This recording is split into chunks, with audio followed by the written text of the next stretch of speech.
ডাক্তারবাবুকে প্রথমেই ধন্যবাদ জানাই যে ডাক্তারবাবু আমাদেরকে খুব সুন্দর সুন্দর আমাদের পরামর্শ দেন। হ্যাঁ, তো আমার যে সমস্যাটি আছে আমার ওয়াইফকে নিয়ে। আমার ওয়াইফের 2022 সালের মে মাসে হঠাৎ বাঁ দিকটা একটা পেন হয়েছিল। আপনার স্পাইনালের দিক থেকে বাঁ দিকে মানে ওই যে স্পাইনালের L4 L5 ডিস্ক আছে ওইখানের সমস্যা আর কি।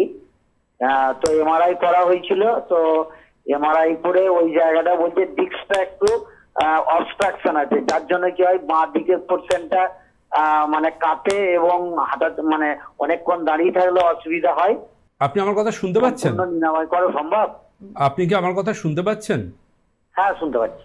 ওনার দুটো পা কি বসা থেকে উঠে দাঁড়াবার পর বা বিছানা থেকে মাটিতে নামার পর খুব দুর্বল লাগে? আমি পেশেন্টকে দিচ্ছি। যদি প্রথমে দিতেন আরো সুবিধা হতো। দুর্বল লাগে। দুর্বল লাগে, 5 মিনিট বাদে কম্পারেটিভলি বেটার হয়ে যায়, তো নর্মাল হয়ে যায় আবার অনেকটা। হ্যাঁ হ্যাঁ। আপনার বাড়িতে কমোড আছে তো? না, কমোড নেই। আপনার দুটো পায়ে ঝিঝি ধরে যায় না কিছুক্ষণ বসে উঠে দাঁড়াবার পর? হ্যাঁ, পায়ে ঝিঁঝি ধরে। তারপরে অনেক দেরি করে ফেলেছেন আপনি। আপনার এমআরআই রিপোর্ট আমাকে হোয়াটসঅ্যাপ করবেন, আমার নাম্বার নিচে যাচ্ছে এই নাম্বারে। আপনার অবশ্যই লাম্বার এবং লাম্বোস্যাক্রাল রিজিয়নে disc prolapse, disc bulging, disc herniation বা নার্ভ রুট কম্প্রেশন, ইভেন স্টেনোসিসও থাকতে পারে।